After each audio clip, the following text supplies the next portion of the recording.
Welcome to the Easy English Podcast. Welcome back to True Stories from History in Easy English with Sarah and Daniel. Today we're going to Paris. Not to eat croissants, not to sit in a cafe, but to hear how the Eiffel Tower almost never existed. Wait, what? The Eiffel Tower? The most famous thing in France? Yes, that one. The beautiful iron tower that millions of people visit every year. But believe it or not, when it was first planned, people hated it. Hated it. How can anyone hate the Eiffel Tower? It's so romantic. Well, Daniel, that's now. But let's travel back to the year 1884. Paris was getting ready for a big event, the World's Fair, or as the French called it, Exposition Universelle.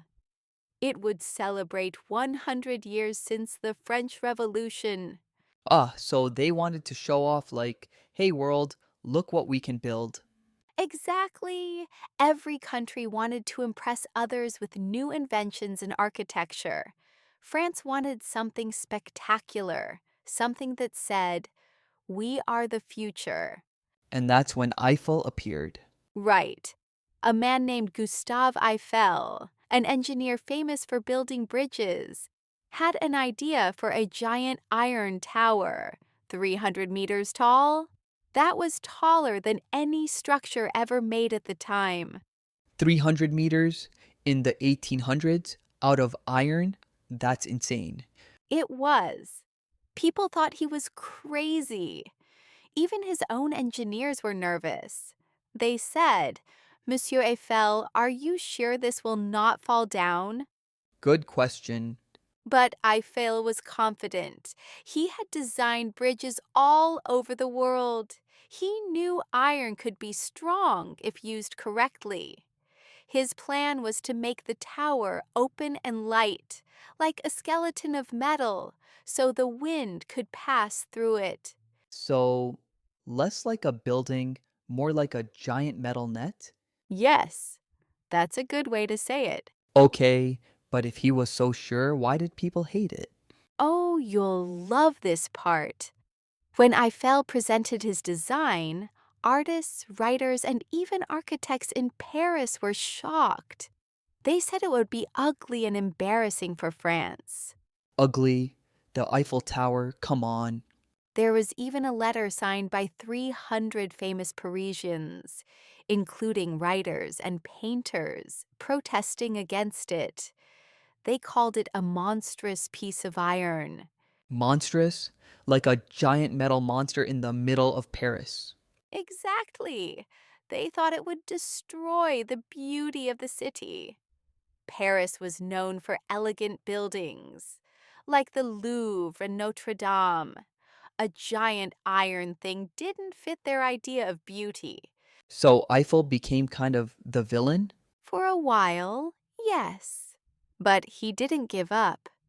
He said, "I believe in my tower. One day, everyone will love it." That's confidence, or maybe stubbornness. Maybe both, but he kept going. He worked on the design for years, solving problems one by one. The biggest question was how to make it stand up. Yeah, that seems important. Eiffel and his team used special mathematical calculations. They tested small models in wind tunnels and measured how much pressure each piece of iron could handle. Remember, there were no computers then. No computers, no calculators, no YouTube tutorials, just paper, pencils, and brains. Exactly! They finally started construction in 1887. It was a cold, windy winter. Paris was full of mud and noise, and people kept saying, "That tower will never be finished." Let me guess, the newspapers were mean about it? Oh, yes. Some headlines called it Eiffel's madness and the tragedy of iron. People laughed at him in cafes. Even other engineers said it was impossible to build something so tall safely. That must have hurt. Yes, but Eiffel stayed calm. He believed his work would prove them wrong. He told his workers, "We will build it step by step, carefully. And when it stands, everyone will change their minds." Okay, I like this guy. Kind of the never give up type. Exactly. He also treated his workers well, which was rare at that time. He made sure they had safety rails and special climbing equipment. Only one worker died during construction, which was extremely low for a project that dangerous in the 1800s. So it was like a big family working on a dream? That's a nice way to say it. The workers felt proud. Every week, the tower grew higher, piece by piece. 18,000 metal parts, all connected with 2.5 million rivets. That's a lot of rivets. Yes, Daniel, a lot. And every time they added a piece, people said, see, it's going to fall. Exactly. But it didn't. It kept rising higher. And by the end of 1888, it already towered above every building in Paris. So it started to look kind of amazing, right? Yes, but some critics still refused to accept it. They said, "It's just a pile of metal. It will rust. It will ruin Paris forever." Spoiler alert, they were wrong. Completely wrong, but the real test was still to come, finishing the top of the tower. That's where things almost went wrong. Uh-oh, what happened next? We'll talk about that in part 2, when the Eiffel Tower faced its biggest challenge yet: the wind, the money, and the politics. Ah, the three great enemies of every big idea. Exactly! Welcome back to True Stories from History in Easy English with Sarah and Daniel. In part 1, we learned how Gustav Eiffel had a crazy dream to build the tallest iron tower in the world. People laughed, artists protested, and everyone said it would fall down. But Eiffel said, nope, we're doing it anyway. Exactly. He kept building. But in this part, we'll see how close he came to losing everything: his money, his reputation, and even his tower. Uh-oh, so the tower almost failed for real. Oh, yes. Let's go back to the winter of 1888. The tower was already halfway built. Two of its four great iron legs were standing proudly. But then came a problem. Let me guess, the weather? Exactly! Paris became cold, windy, and wet. The ground was slippery, and the workers had to climb hundreds of steps every day carrying heavy metal parts. Some days they couldn't work at all because the wind was too strong. That sounds terrifying. Imagine being on top of a metal tower in the freezing wind. Yes, Eiffel himself sometimes climbed up to check the work. He was 56 years old, wearing a big coat and hat, walking on narrow beams. Everyone admired his courage. Okay, he was not only smart, he was brave too. Exactly. But the weather wasn't the only problem. Money was running out. Eiffel had promised to finish the tower for the 1889 World's Fair, but construction delays were expensive. Oh no, so investors started to panic? Yes, some of them wanted to quit. They said, "This tower is eating our money like a hungry monster." The iron monster strikes again. Yes, the same one the artist hated. Eiffel had to use his own savings to continue. He even sold shares of his company to keep paying the workers. That's real dedication or real stress. Probably both, but Eiffel believed it would be worth it. He said, "When it stands, it will silence everyone." Did it silence them yet? Not yet. In fact, the protests grew louder. Every week, newspapers printed new jokes about the ugly tower. Some writers even promised they would move out of Paris once it was finished. That's dramatic. Imagine saying, if they build this tower, I'm leaving the city forever. Exactly. One famous writer, Guy de Maupassant, said he ate lunch at the tower's restaurant every day because it was the only place in Paris where he couldn't see the tower. That's actually clever. Yes, but Eiffel didn't fight back with words. He just worked harder. Slowly, piece by piece, the iron skeleton grew. By March 1889, the top was almost finished. But then, something scary happened. Oh no, don't tell me it started falling.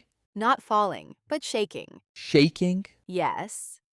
As the tower grew taller, the wind became stronger at the top. During one storm, the structure began to move slightly. The workers were terrified. They said, Monsieur Eiffel, the tower is dancing. Dancing. That's not good. But Eiffel wasn't worried. He explained that a small amount of movement was normal. The tower was flexible. It was designed to bend with the wind, not break. So it's like when a tree moves in the wind but doesn't fall? Exactly! He used the same idea. That flexibility made the tower strong. Wow. He really was ahead of his time. He was. And finally, on March 31st, 1889, the Eiffel Tower was complete. Eiffel climbed all the way to the top, 1,710 steps, to raise the French flag himself. The whole city watched. The wind was freezing, but Eiffel stood proudly waving the flag. People in the streets cheered. Even some critics started to smile. They couldn't believe it. A structure taller than anything else on Earth, right there in Paris. How tall was it again? Exactly 300 meters, or 984 feet. At that time, it was almost twice as tall as the Great Pyramid of Egypt. That's crazy. It became the tallest structure in the world for more than 40 years, until the Chrysler Building in New York took the record in 1930. So now people loved it, right? Well, not yet. What? Still? What more did they want? Some people still said it was ugly. Others said it ruined Paris's skyline. But when the World's Fair opened, 2 million visitors came to see it. People waited in line for hours to climb up and look at the view. Let me guess. Then everyone said, oh, actually, it's beautiful. Exactly. Suddenly, the same newspapers that had made fun of it were now writing, "The tower is a wonder of modern science." So Eiffel was finally a hero. Yes, but even then, there was one more problem. The tower was built with a 20-year permit. That meant after 20 years, it would belong to the city of Paris and could be taken down. Wait, what? They were going to destroy it? Yes, the city planned to remove it in 1909. Many Parisians still thought it was just a temporary project. No way.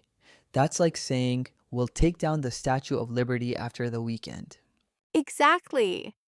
Eiffel was desperate to save it. So he started thinking, how can I make the tower useful? Oh, clever move. If it's useful, they can't throw it away. Exactly. And that's when he had a brilliant idea. Something that would change the tower's future forever. Don't tell me yet.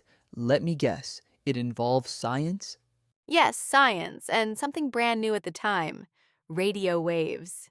I knew it. But we'll tell that part in part 3, when the Eiffel Tower becomes not just a monument, but a technological hero that saves itself from destruction. So next time, the tower that talked. Exactly. See you in part 3.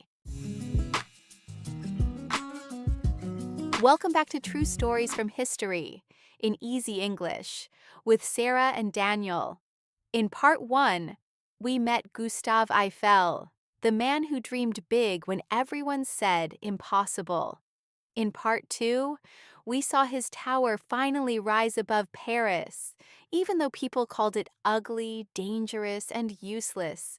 But now, we've reached the final part, the moment when the Eiffel Tower almost disappeared, and how it saved itself. Wait, how can a tower save itself? Does it grow arms and fight back? Not quite. But Eiffel found a way to make his tower so important that nobody dared to remove it. Okay, I'm listening. Let's go to 1900, 11 years after the tower opened. The excitement of the World's Fair was long gone. The tower still stood proudly, but some Parisians were tired of it. They said, "It's old now, it's useless, and it ruins the view." They just couldn't stop complaining, huh? Exactly! The city planned to take it down when Eiffel's permit ended in 1909. Eiffel was worried. He had spent years of his life and most of his fortune building it. He couldn't let it vanish. So he needed a reason to keep it standing. Right.